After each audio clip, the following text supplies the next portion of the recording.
Hi friends, வணக்கம். நம்ம இந்த ப்ராஜெக்ட் வந்து பார்த்தீங்கன்னா கிருஷ்ணகிரி மாவட்டம் ராயக்கோட்டை பக்கத்தில் நம்ம பண்ணி கொடுத்துருக்குறோம். ஆமாம், ஒரு ஆற்றுலேருந்து இந்த பாருங்க இருக்குது அந்த டவர் மாதிரி தெரியுதுல்ல, உங்களுக்கு ஆறையும் காட்டுறேன். இந்த பாருங்க ஆறு, இந்த ஆற்றுலேருந்து தண்ணி எடுத்துருக்குறோம். கிட்டத்தட்ட வந்து பார்த்தீங்கன்னா ஒரு 150 அடிக்கு தண்ணி எடுத்து கொடுத்துருக்குறோம்.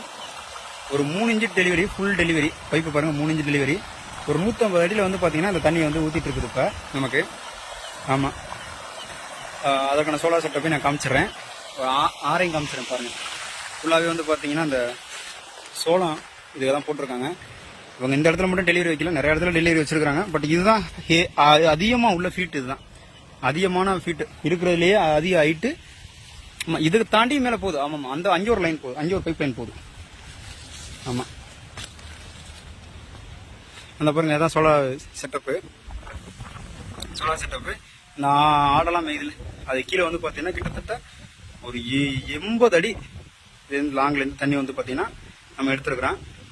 பாருங்கள், ஃபுல்லாகவே அந்த ஆற்றுலேருந்து தான் தண்ணி எடுத்துருக்கோம். இது வந்து கர்நாடகாவிலேருந்து தண்ணி வருதான் சில சொன்னாங்க நம்மக்கிட்ட அவங்க. நம்ம சோலார் செட்டப்பு தான். ஓகே, இது மட்டும் இல்லை, இதுலேயே மேலே வந்து பார்த்தீங்கன்னா அவங்க வந்து இதுலேருந்து ஒரு இன்னுமே வந்து பார்த்தீங்கன்னா ஒரு 30 அடிக்கு மேலே அவங்க தண்ணி எடுத்துகிட்டு போகிறாங்க. ஆமாம், தண்ணி நல்ல ப்ரெஷர், ஹெவி ப்ரெஷரு. மேகம் ரொம்ப க்ளௌடாக தான் இருக்குது. இங்கே பாருங்கள், இன்னைக்கு ரொம்ப மேகம் க்ளௌடாக தான் இருக்குது. ஆமாம், ரொம்ப க்ளௌடாக தான் இருக்குது. இன்னும் அந்த அளவுக்கு தான் இல்லை. பைப் லைன்லாம் வந்து பார்த்தீங்கன்னா கிட்டத்தட்ட பைப் லைனே வந்து ஒரு 500-600 மீட்டருக்கு போயிட்டு இருக்குது. ஒரு 3/4 கிலோமீட்டருக்கு பைப் லைனே நமக்கு வருது. ஆமாம், இது இல்லாமல் அவனை லீக்கேஜ் வேறு போயிட்டு இருக்குது. இதெல்லாம் அவங்க வந்து ஆயில் இன்ஜின் வச்சு பயன்படுத்திட்டு இருந்தாங்க. நம்மளை டெல்டா சோலாரை அணுகுனாங்க, இந்த மாதிரி நமக்கு அமைச்சு கொடுக்குனாங்க. பஸ் வந்து இடத்த பார்த்துட்டு அதுக்கு நான் கொட்டேஷன் கொடுத்துட்டு அதற்கான பணியை அமைச்சு நம்ம செஞ்சு கொடுத்துருக்குறோம்.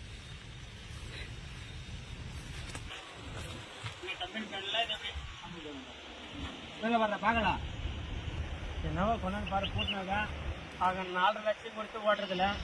இன்னும் லைட்டாக விளையாட்டு கூட அது பாட்டு அது ஓடுது ஒன்று தோற்றுருவோம். அது வந்து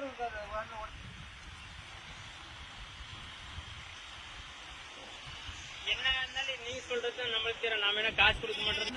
கொஞ்சம் பவர் அது போடுவோம், நான் லோக்கல் போடுவோம்.